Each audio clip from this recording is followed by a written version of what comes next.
Well, my name is Alison Tate. I'm a member of the North of Ireland Family History Society, and I've been asked to say a few words of welcome and thanks on behalf of the Society. So welcome everybody, and thank you for attending this really useful show event in PRONI today. Thank you also for coming to this presentation of We Know Who You Are, John Linehan. Before the presentation starts, the Society would like to thank PRONI for allowing us to host this event here today and for their help with that. Thank you.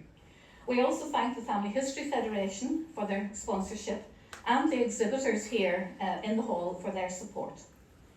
We are absolutely delighted to welcome John Linehan, the iconic Belfast comedian. He is known to many as May McFetridge, the Grand Dame of pantomime at the Grand Opera House, with a run of more than 30 years. John has taken 2 DNA tests, a Y test and an autosomal test. More will be explained later.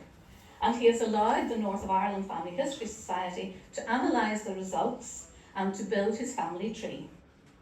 John has not been given access to his test results, and therefore he has no idea what we have uncovered.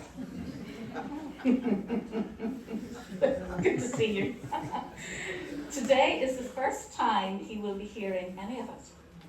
So, without any further ado, let's get started, because we know who you are, John Linehan, and now it's time for you to find out. Over to you now, Mark. Thank you. 1, 2, 1. That better now? Yep. Get 2, 3, 4, Okay. You hear me? So thanks very much for coming along. We've decided. Can't hear you. Okay. What's wrong? Broken.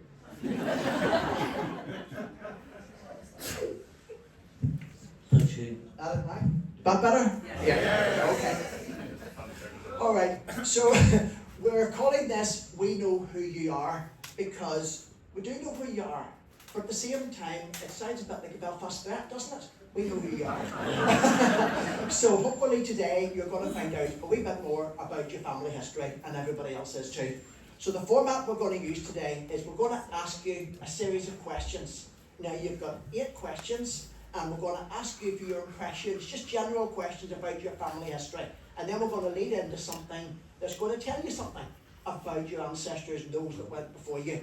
Now, you're getting 8 questions. Tim McGarry only got 7. So you're already 1 ahead of him, so you are. So we'll get started here. And your first question is, are you related to any other local celebrities? No, as far as I know. No, you don't think you are? Okay. No. Well, all I can say is, have a look. She's behind you. No, she's behind you.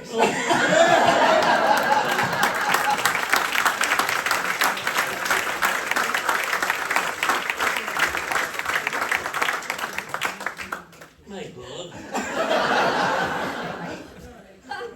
So I thought you might be surprised by that.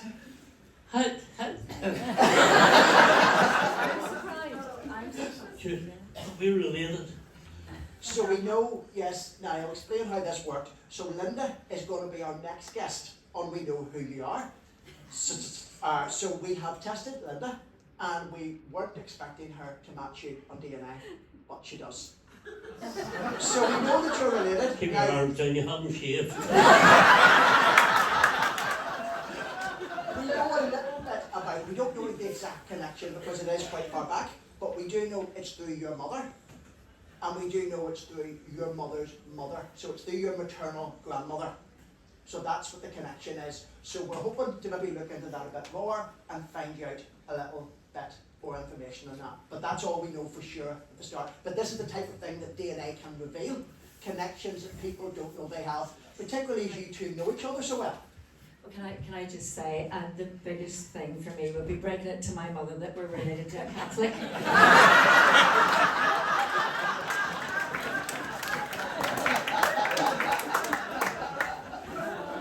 Jesus. Now I know where to get my makeup inspiration and tips from.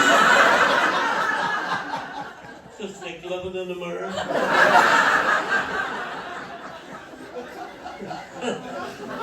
I remember one night I was doing a show in the Opera House and you were there with your ex-husband, or don't know why. I have, yeah. I have. I said, up there's, what do I call him again? Oh, Mike, he's head of people with bad health and all, and doing a great job. I was going up to get my back x-rayed. There's 7.5 years waiting list. Anyway, Mike and Linda were sitting in the opera. I said, "Oh, I see you're with your wife." He says, "Oh yes, she's my second wife." I said, "She wouldn't have been my first choice."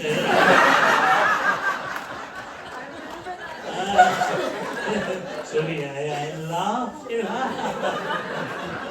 So when you're doing her DNA, so will I be a guest then? If you want to be your mother, welcome, John. Who would I invoice? Your eyes are lovely if they were straightened. So how long do you two know each other then? A million years. Well, Well, gosh, I don't know. But, well, at least 30 years. 30 would you years, say? yeah, we'll be 30 years, yeah. She said I was only about You're a 11. boy. You were really a child. I know. Okay. Yeah, 30 years, UTV. And your lovely wife Brenda in the front here Yeah, as well. She used to put up with us every day. I know. Dear lover. I think she hears what she wants to hear. You know what I mean? Are you surprised, John? Are you surprised about this connection? Absolutely. I'm down to see where it happened, or what happened, or who the dirty cat was. And Jesus a Protestant too. I'm not saying Alright, anymore at the moment. happy days, that's good. Thank you. I'm delighted. So am I. And I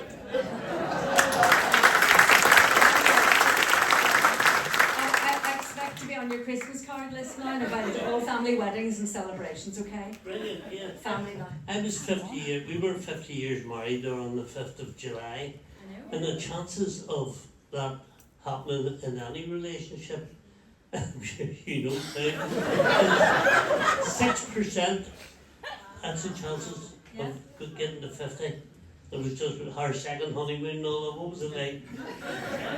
As bad as the first one. I knew it was your wedding anniversary because I sent you a card. You're welcome. I know it. I got the card. No. You're married 50 years, Linda. Right, close it down.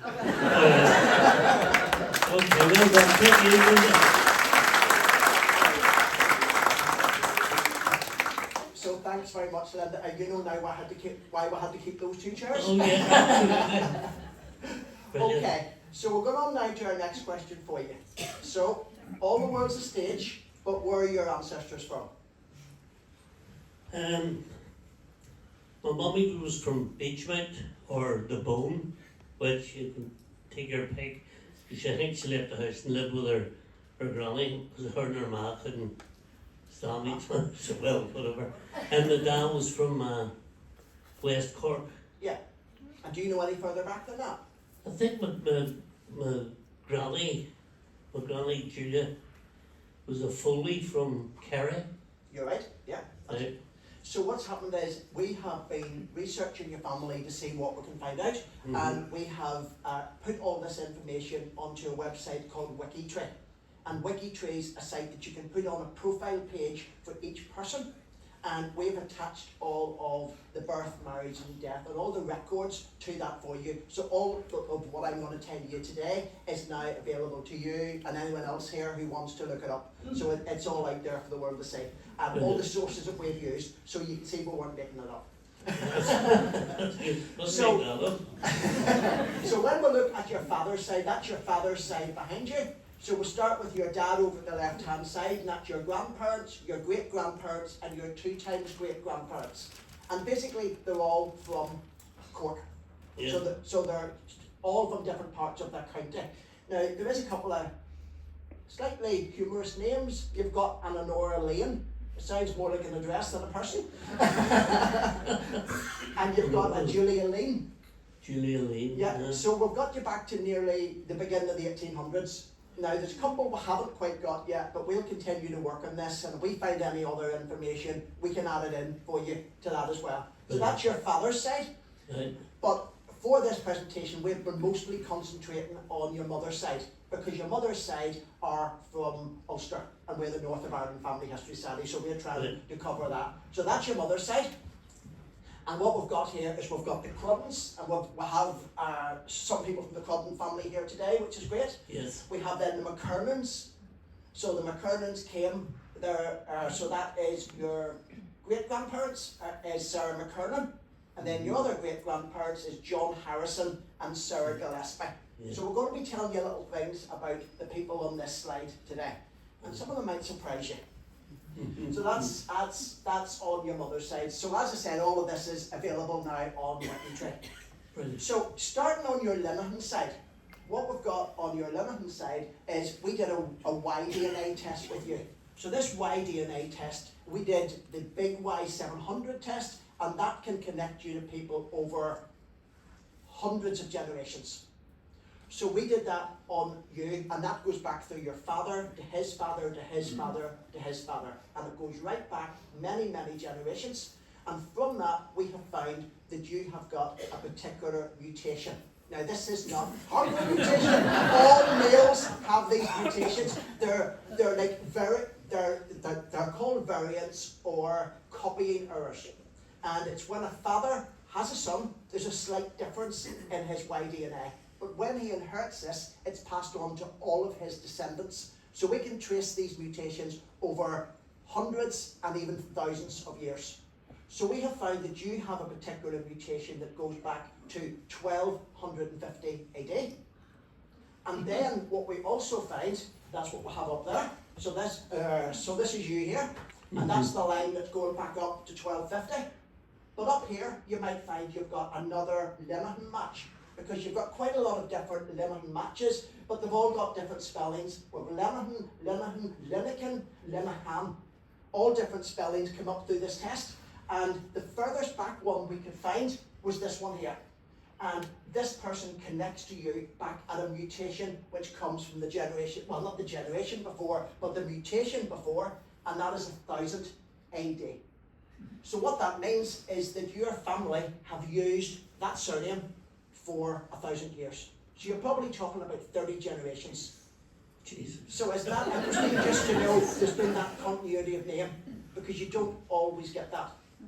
And then we did the same test on your Crudden side, and we didn't get that. And that's what happens sometimes with the Y-DNA. You get lots of different surnames coming up. So we also plotted the locations of the earliest known ancestors of your DNA matches onto a map, just to show you where those people know their ancestors are from. And this is what we got.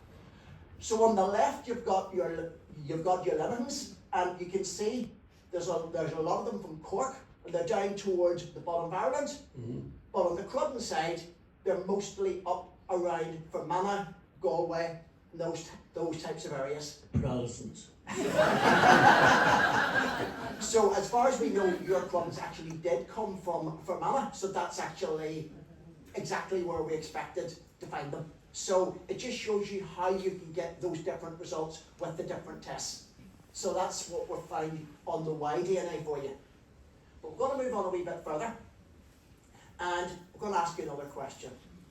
Are you a close family? That's a leading question. The immediate family is very, very close. Okay. Yeah. Yeah, I think they are a close family. Okay, so what we turned up here was we found a photograph in the paper in 1974 of two of your relatives. Now, we'll explain this one to you, okay? What did you do, Felix? So this is the photograph here, and that is Patrick Crudden and Jane Gillespie. Can you see any resemblance there at all? Yeah, well, I knew me Aunt Jane, well, we called her Aunt Jane, she lived on the Old Park Road. Okay. And that's my granda's brother. That's your granda's brother. So they married in 1924, and you can see they had lots and lots of offspring. They had by 1974, they had 3 sons, 8 daughters, 36 grandchildren, and 3 great-grandchildren.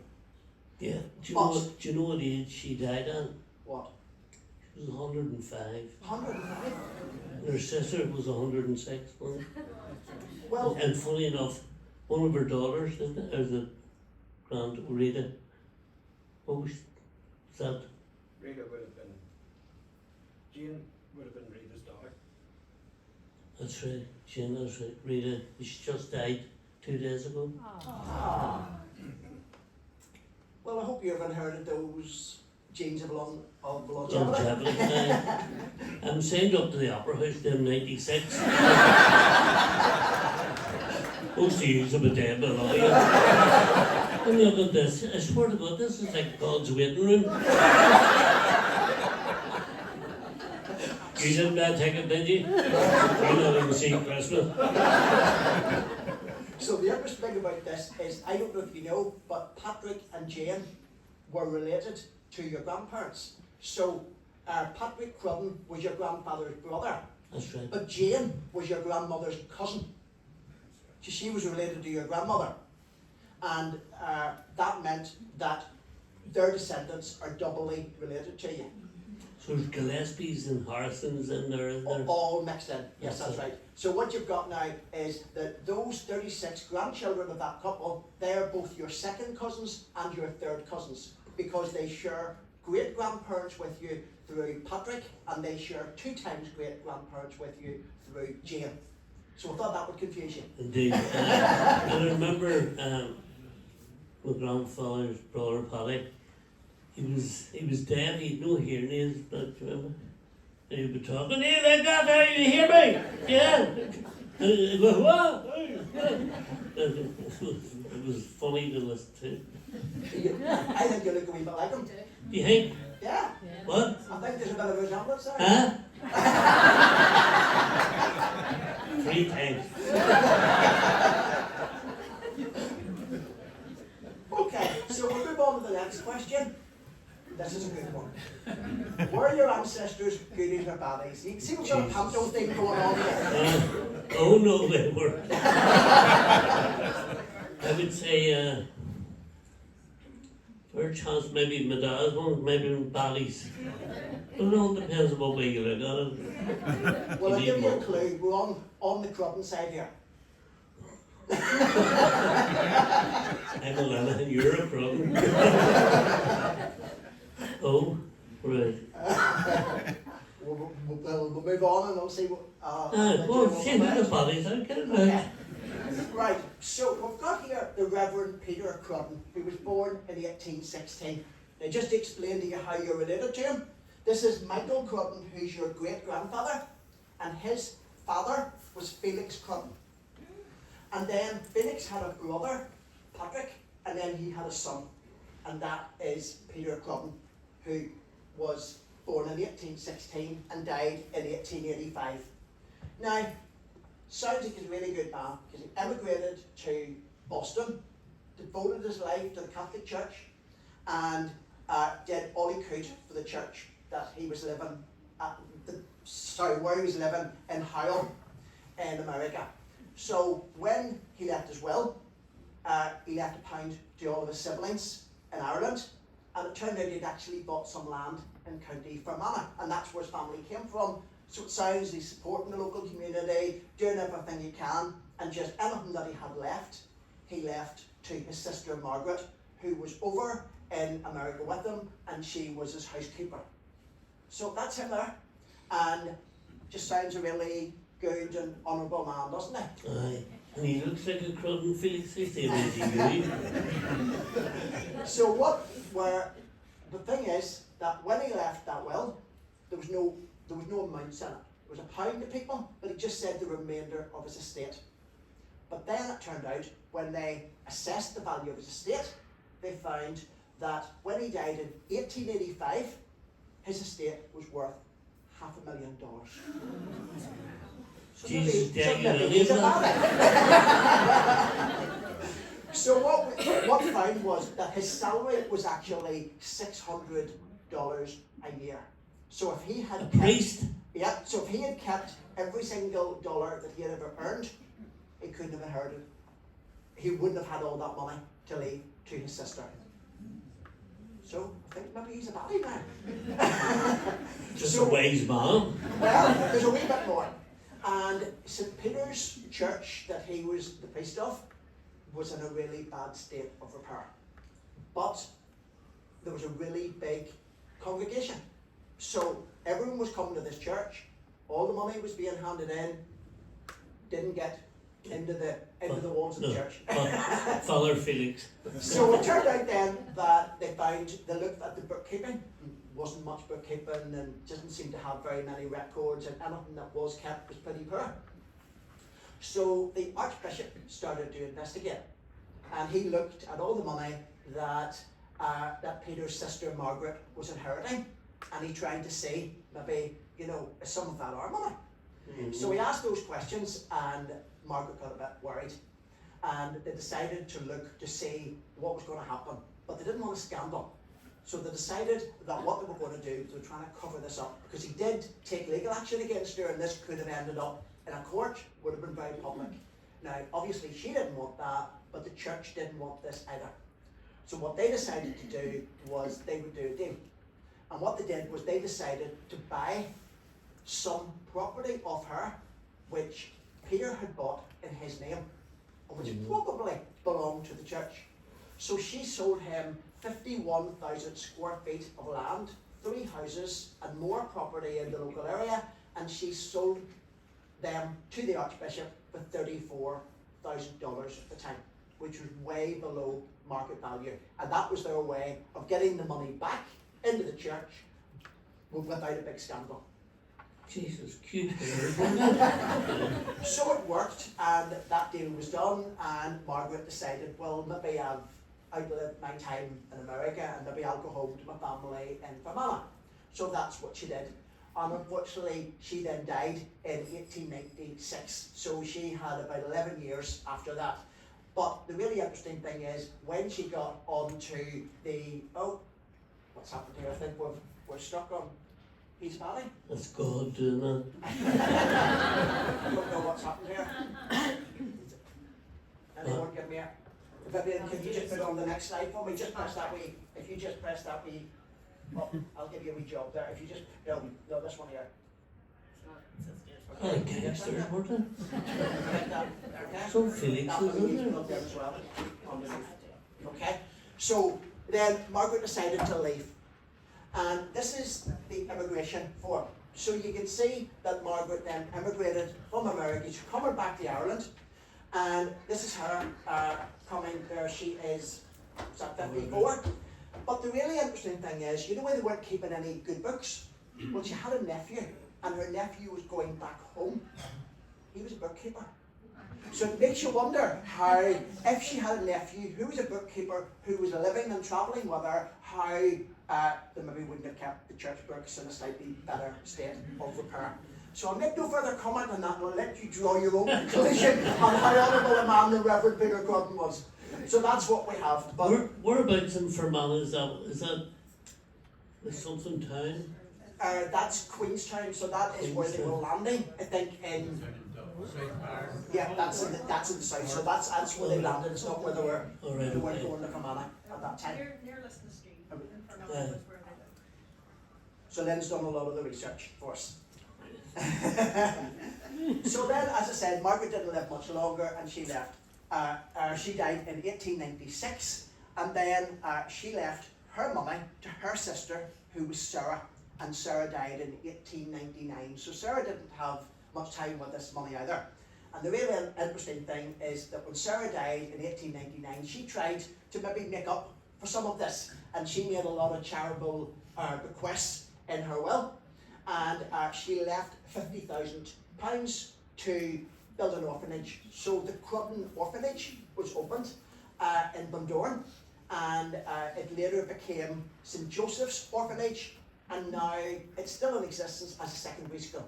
It became a secondary school in 1957. So that's really mine. Ours. Well, Exactly. So we're down there on Monday and thought about. But, well, just to bring it slightly further closer to home for you. Sarah, when she died in 1899, as well as leaving money to charity, she also left an 18-page will with bequests to all of these different authorities, because obviously some of the money was still now under her control. She was sending it to charitable organisations, but she also made some small bequests to her family members. And this is a little bit of the will. You can see the little bit I have highlighted. For those of you who can't see that, it says, I leave and bequeath to my cousin, Michael Crutton, at present residing in Belfast, the sum of £50. So that is your great-grandfather. So he got £50 of this money. big money then. And we look to see what that actually would be now. It's about £8,000. So if you want to right the family wrongs, you might have to write out a cheque to charity here. I think we better move on. What do you think? What's the next question? So, okay, we're just sticking with the religious thing now.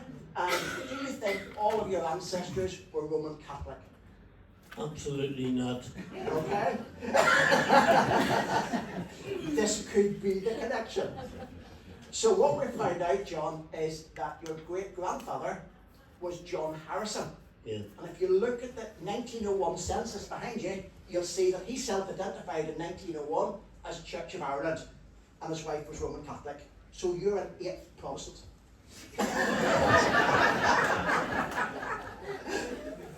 You're going to get killed. So it turned out that he had got married in 1891, and they married in St Anne's Church of Ireland, as it was. It wasn't the cathedral at that time. It was, it's the same place, and they married there because of the two different religions.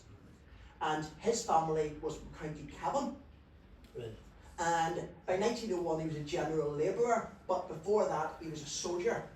And he was a soldier in the 5th Battalion of the Royal Irish Rifles.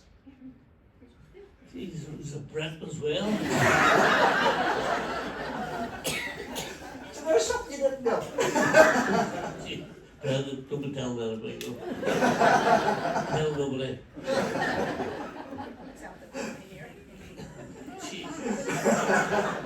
So that is your great-grandfather then. So we're going to look at some other aspects of your family. So we've found some information in newspapers. We've also been using other sources as well. But this is just a little strange little minor fact that I found. I thought it was interesting to me. And the question is, do you have pets? Do I have pets? Yeah, well, we used to have a relay and Betsy, and Polly Joe. Then I came along. And were they dogs or cats, or what were they? Dogs. Dogs, okay. Yeah. Yeah, well, your 2 times great-grandparents had a dog as well. We And Yorkshire In Terrier. 1899, this was, it went missing. And do you remember, I don't know about you, but when I grew up, everyone read the death notices in the paper, but you also read the lost and found column. Right. And you would look to see, any dogs are missing? Well, your ancestors lost the dog, and they put an ad in for the return of the dog. And it's a slightly strange one, which is why I thought it was interesting. That's their ad there. It was lost on the 15th instant, so that means in that month of April. A yellow toy terrier bitch from 58 Leopold Street. Finder rewarded, detainer prosecuted. Now, I have read the lost and found section for years, actually worked in the paper, I used to put these ads in. I have never seen that wording. So I thought there's a story behind that. That's my lesson. So detainer or prosecuted, I thought maybe they had a suspicion that the dog had maybe been stolen. But we didn't know what that type of dog was, because it isn't a breed that people refer to now. And we think it's now referred to as a soft-coated Wheaten Terrier. But we asked AI what it would look like, and that's what we come up with. So I think that's the dog that your 2 times great-grandparents had that went missing in 1899. And this was, on your mother's side, this was the Gillespies, Edward Gillespie and Matilda Gilmore. Now, Edward Gillespie, I know you used to work as a motor mechanic. Yeah. And Edward was a mechanic Now, obviously not a motor mechanic. I think he probably was a mechanic in the mill. Mhm. But it's just funny that there was that same And same occupation. when I was a mechanic, there was a guy, there's a building firm next door to where I had the wee garage, and there was a guy, Gillespie, we just used to call each other cousin, you know, but his nickname was Gorgeous Gillespie. He gave himself the nickname. He'd sit in his own knee, this fella. And then he fell off, he was a plasterer, and he fell off an 18-inch stool and shattered his leg in 4 places, had a big laugh. He had this big, big frame, and every time I looked at it, I just thought, remember Gorgeous Gillespie? She's making a liar out of me, what a naughty Brenda. Jesus, 50 years more, you're not even backing me up. Aye, Gorgeous Gillespie, aye. So he wasn't so gorgeous then? Oh, no. Well, he's still long hair and all that. He thought he was George Best. Anyway. Okay, so on the next question, do you like a wee tipple? Just the odd Sorry, one. we've lost power. Can we have PRONI help here, please, Stephen? Thank you. Don't know what's happened there. Jesus. Somebody, I spilled drink on others. So, anyhow, you do like a wee tipple? I would Yeah, like, well, I didn't really drink a lot until later. Till I married and no, but I like a wee drink. And what about your family then? Was there a lot of drinking going on? And Just keep looking at Felix. now, this time we're not actually talking about the Croton side. This is the Linehan side. Oh, kind Okay. of Cork, you better believe it. I said they took a wee tipple, okay. Yeah. So you think Speaking of that's... which, come on, We'll just get our slide up here and then I'll show Okay. you what we'll find. You might be surprised by this. I'll just give you a little bit of information while they're getting the slide up. We found this piece of information in the petty session book. Okay? Brilliant. I remember I was in Cork on holidays with the whole family were down, and my granda, Jack, he had a pony and trap, and the trap, on the back of it there's a wee steel step, up on, with his hobnail boots that we had there. It was like a razor. Oh yeah, my brother pushed me off the highway. He do that. Huh? So he pushed me off, my leg hit the step, and my father wrapped it up, and the only way we could get into Boherbee was on a push bike. There's no cars or anything then, and so I got in the back of the bike, but 3 mile into Boherbee to see the doctor. And the doctor was away calving a cow. That's God's truth. So my doctor said, right, we'll get him to call out, when he comes back. This cow's having I think the calf was breached. I said, well, I tell you that, who cares, what about the calf? Anyway, 12 o'clock, it was near midnight, the vet arrived to do my leg, and it would be about 3 inches long, and he put 3 stitches in it, but they were like rope, like a rough cord, put the 3 in. Obviously I come back and back over to the old park road where we lived, and the leg was infected and everything, So I had to go down to Dr. Murray on the old park road and get all sorts of injections and cream and everything. It took about a month to settle down, so that was my wee story about the vet, come doctor, whatever. He was a bricklayer at the weekend. Well, we've got power again, so we will reveal to you what we found.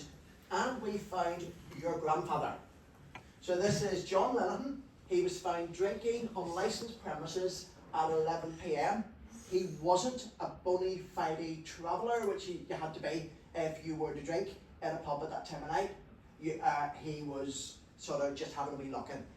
And he was there with his two brothers, Eugene and Miles. I don't know if you knew them at all. No. But they were two your grandfather's brothers, and they were all in the pub, and they were all arrested for drinking. It wasn't even after 11, it was at 11. So that must have been after closing time. And they were, you'll be pleased to know they were released on their own merits, so they weren't actually prosecuted. But it was just interesting that those books still survive, and that's the type of thing, when you're researching your family history, that's the type of thing you can find.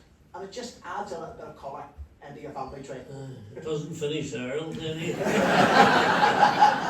We're not going to reveal any more. No. Drinking, that's a wee locking. Who didn't do that? Felix, you jerk. Okay, so your last question for today's session is, did any of your ancestors appear in panto? Think broadly. No, I'm saying no. Okay. I don't know. The answer is no, but one created such a drama that it was nearly like a panto. And this is cousin of your grandfather, James Clubben. And what happened to him was he was called James Conlon, and he lived down in Fermanagh, and he was driving his cattle along the Monaghan Fermanagh border, and he had bullocks there, and apparently this bullock went through a hedge into an abandoned canal. He didn't know it was there and got stuck there. It was worth it was half a ton in weight, so they couldn't get it out. So he's with another farmer. The other farmer then fell in as well, and they were trying to get this bullock out of the water. They couldn't get it out, so they got two young lads coming past, and they tried to get them to help. They still couldn't get it out because it was so heavy. So one of them jumped in, and the three of them held the bullock's head above the water because it was worth quite a lot of money. I don't think they would have minded otherwise. And the other one then went to get ropes, and they finally got this out. So, next time you're doing pantomime, just think, the tradition was set many years before, in 1954. Dear heavens. Should have got the vet who looked after me. So you really don't know what you're going to find in newspapers. Thank God. So that's really all we have for you today. So thank you very much indeed. Now you know who you are, John. Thank you very much.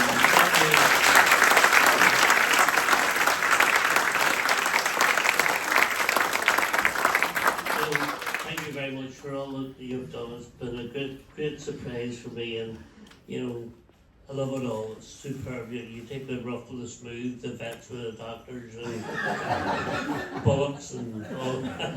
But I want to thank you all for coming along. It's very nice to think that so many people who you don't really know come to just hear the dirt in me. You'll just go back to where you live and when you hear this. You thought he was he may be alright, his family are dirt. And you couldn't guess who he's related to. Huh? Another ugly one. Only joking, thank you very much. Thank you. Thank you very much.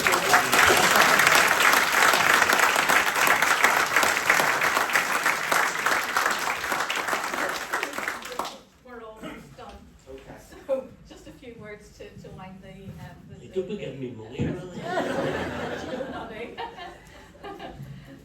So, John, we hope you enjoyed the big reveal as much as we did.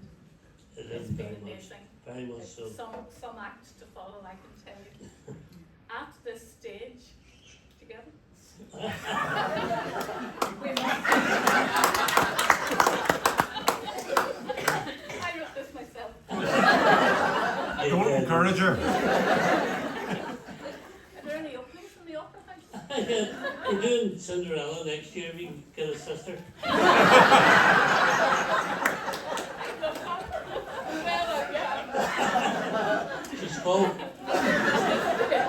At this stage, we must say to Linda Kilby, who unfortunately isn't with us today. She's one of the organisers. To Martin McDowell, the chairman of the Family History Society, who you have met. And to all of the North of Ireland Family History Society DNA team, they know who they are, Anne Johnston, Vincent Lavery, all round the room. And also to Lynn Nelson. Where's Lynn? Thank you very much, Lynn. Fantastic work. For doing genealogical research and adding it to WikiTree for everyone to see. So you can all have a look at this on WikiTree, or maybe more, who knows.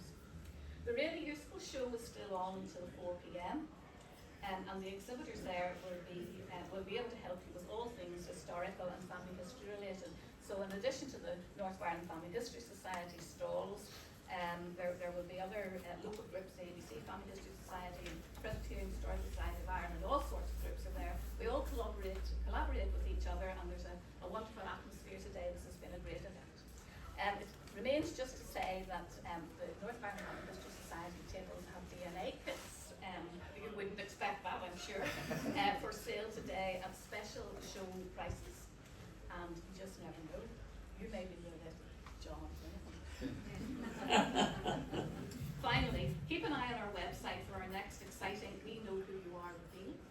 And we know now who we're going to be. The subject is, we hope to see you all there. Thank you very much, and we hope that you have all enjoyed the event and the presentation. Thank you very much. Just a couple of minutes here that about 2 years ago, it was the night that Doug Beattie was voted in as the new man for the UUP, and I was invited there to be a surprise guest. Probably the only Catholic within about 3 square miles. It was up in the Crown Plaza Hotel, and have you heard it? No, but she don't like it, she's supposed to go to the toilet. Anyway, a couple of minutes before I go on, and I was like, UUP, you know, Catholic and the whole Protestants and all, how you break it in, and I said, that's no what'll do. And the Lean gentleman, our surprise said, put your hands together for the lovely Miss May McFettich, and I went on, I went, Fáilte goes to Austin at Crown Plaza is called First Gen. Especially Sean O'Gorina Hoy. Be my ruggy August Huggy Tush Cartel First Gen. August Anish, Tommy McGahoney Bohar Interman, Tush Cartel First Gen. Silence. Says, what date says? Oh Jesus, I'm sorry, that's for these shinners tomorrow night. I just worked it through.